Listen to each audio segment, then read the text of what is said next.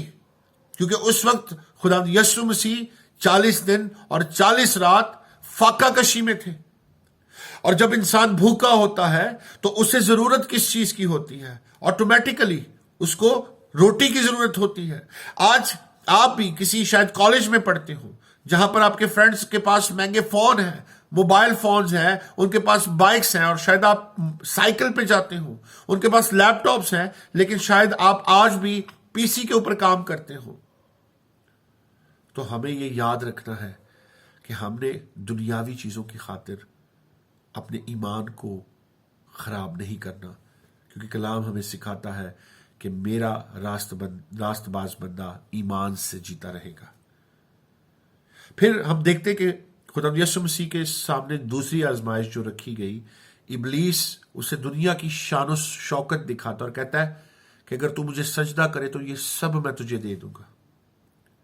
جس نے بنایا ہے اسی کو کہہ رہا ہے کہ تو مجھے سجدہ کر تو میں تجھے دے دوں گا۔ آج ہم بھی دنیا کی چمک دمک دیکھ کر اپنے ایمان سے ڈاواں ڈول ہو جاتے ہیں، ہم اپنے ایمان سے ہٹ جاتے ہیں، اور جب ہم اپنے ایمان سے ہٹتے ہیں تو دنیا کی چمک دمک ہمیں آدب آتی ہے، اور اس کے بعد ہم اپنے ایمان سے ہٹ جاتے ہیں، اور جب ہم اپنے ایمان سے ہٹ جاتے ہیں تو پھر ہم ابلیس کی قید میں چلے جاتے ہیں۔ جس طرح ہم دیکھتے ہیں کہ بزرگ آدم اور اماں ہوا کو خدا نے انہیں ابدی زندگی عطا کی تھی، وہاں کوئی موت کا تصور نہیں تھا، وہاں پر کوئی محنت مشقت کا تصور نہیں تھا، لیکن خدا نے ان کو ایسی جگہ پر رکھا تھا جہاں پر سکون تھا، آرام تھا، کوئی گناہ نہیں تھا، کوئی موت نہیں تھی، کوئی ٹینشن نہیں تھی، کیونکہ وہاں پر کوئی نافرمانی نہیں تھی۔ لیکن جیسے ہی انہوں نے خدا کی مشورت کو ناچیز جانا، خدا کی مشورت کو، نیک صلاح کو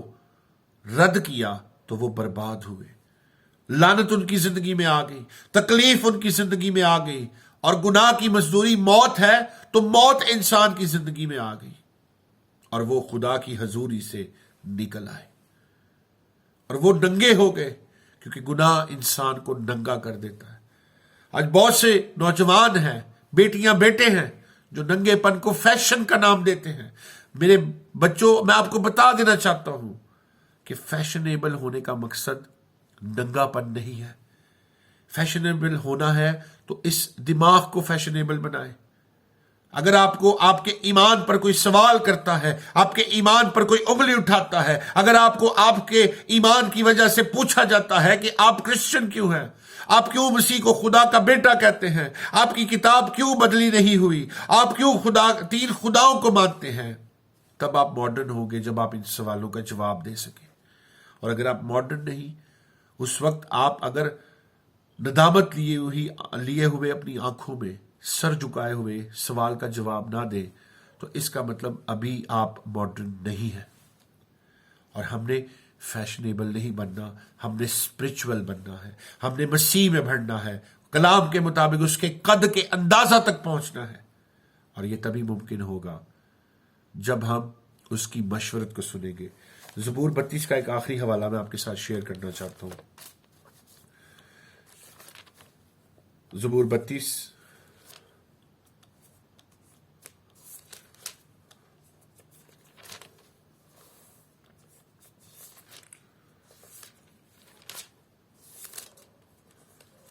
جی، اس وقت بلکہ رات 1:30 بجے تک میں بہت بیزی تھا، اور ابھی میں تھوڑی دیر ہوئی ہے گھر آیا ہوں، اور اس وقت میں کلام کی ریکارڈنگ کر رہا ہوں۔ رات کے 3 بلکہ صبح کے 4 ہونے والے ہیں، لیکن میں آپ کو صرف یہ اس لیے بتا رہا ہوں کہ خدا چاہتا تھا کہ آپ خدا کے کلام کو سیکھیں، خدا چاہتا تھا کہ مجھ ناچیز کو خدا آپ کے لیے استعمال کرے۔ زبور 32 اور اس کی 8ویں آیت میں لکھا ہے، میں تجھے تعلیم دوں گا اور جس راہ پر تجھے چلنا ہوگا تجھے بتاؤں گا، میں تجھے صلاح دوں گا، میری نظر تجھ پر ہوگی۔ آپ کا صلاح کار کون ہے؟ آپ کا منٹور کون ہے؟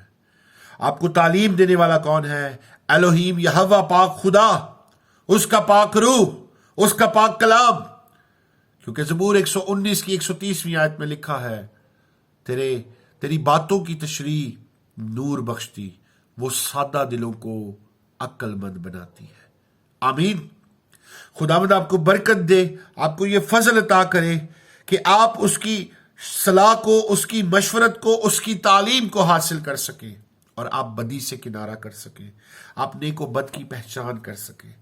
میں آخر میں آپ سب کے لیے برکت اور سلامتی کی دعا کرتا ہوں، اور میں یوتھ ٹوئنگ کی ساری ٹیم، بھائی جاوید کو، سسٹر سوزین کو، اور آپ کی ساری ٹیم کو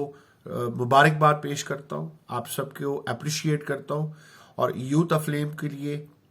پاسٹر عرفان جیمز کے لیے، پاسٹر عامر ریاض کے لیے، اور ہماری ساری ٹیم کے لیے آپ ہمیں دعاؤں میں یاد رکھیں۔ خداوند آپ سب کو بڑی برکت دے، اور آپ سب نوجوانوں کو میں برکت کی دعا دیتے ہوئے آپ سب سے اجازت چاہوں گا۔ God bless you.